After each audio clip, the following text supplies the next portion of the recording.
why don't you just try to work as hard as you can at your damn job for like 6 weeks, right? All flat out. You know, if you work 10% longer hours, you make 40% more money. That's something worth thinking about. You know, you've got a job, maybe you show up 15 minutes early and you leave 15 minutes late. You know, and you actually work and your boss notices, because he would probably notice, and then maybe someone's going to get promoted and maybe it'll be you, because something's going to tilt the scales, and that little extra bit of work done without cynicism and resentment might be enough. Well, he said he started at $21 an hour, and in 6 weeks he was making $37 an hour. And it's not a king's ransom, man, but it's a hell of a lot more than zero, and it's quite a lot more than 21.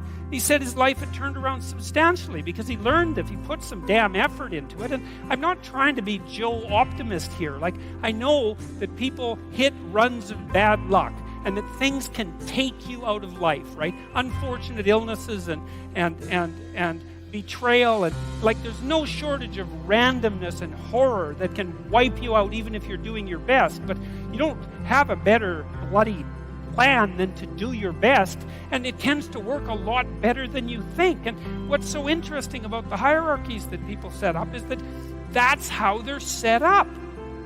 They're not set up on power.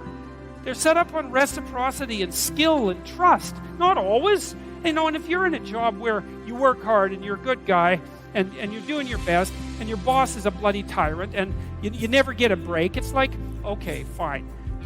You're in a Foucault world. Get the hell out of it. You know, you get your resume set up, write your CV, fill in the educational gaps that you can that you have, send out your 25 resumes a day, and prepare to make a lateral move because you're in a bad place. But almost everywhere, and this has certainly been the case virtually everywhere I've worked, and I've had like 50 jobs, you know, if you go above and beyond the call of duty in an awake and intelligent way, interpersonally, socially, with regards to the diligence of your work, with regards to the truth of your attitude and your courage and all of that, that will work. And you know, if you try it for a year and it doesn't work, then go somewhere else, because you can, right? You're free. I mean, it's not easy. You can't just walk out the door and instantly find another job, but you're not enslaved. You could make a move. You could even decide that you're going to make a move and double your salary. You know, it's not a bad goal, and it's certainly a possibility. It's like, it isn't hierarchy. It's ethics that determines success in a functional society. It's ethics that determines success, not power. The rest of it's a bloody lie. And that doesn't mean that all our systems are perfectly ethical. You know, you got to be awake. If you're in a system, there's going to be some corruption in it. Part of what you're supposed to do is keep your damn eyes open for the corruption and your mouth speaking truth, so when the corruption starts to take root, you object to it so the whole damn system doesn't turn into a pathological power play. And that's part of your ethical responsibility as a conscious being, an ethical being, a religious being for that matter, and a citizen, you know?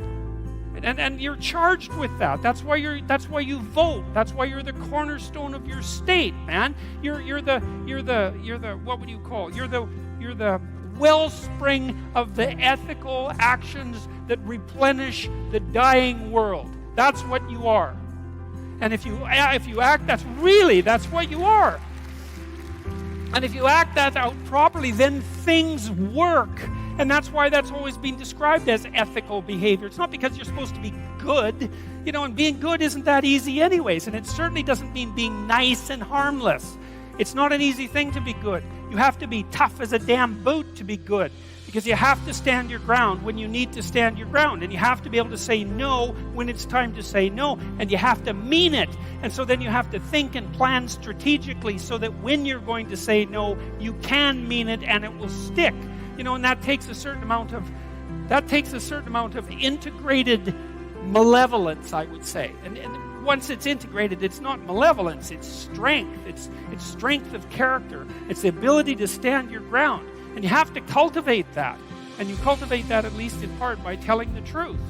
And so you take your place in the world as a decent person and as a decent citizen, and you play the hierarchical game properly. And that is to stand up straight with your shoulders back. It's like the world's an onslaught, You've got the tyranny of culture to deal with. You've got the catastrophe of nature. You've got your own damn malevolence and ignorance, right? All coming at you. Plus the incredible, complicated, indeterminate potential of the future. That's all coming at you, and it's all your responsibility. And you can cringe away from it and be afraid of it and be victimized by it and be bitter and cynical about it. And no wonder, because it can be painful. Or you can turn around and you can say, man, bring it on, because there's more to me than there is to the catastrophe.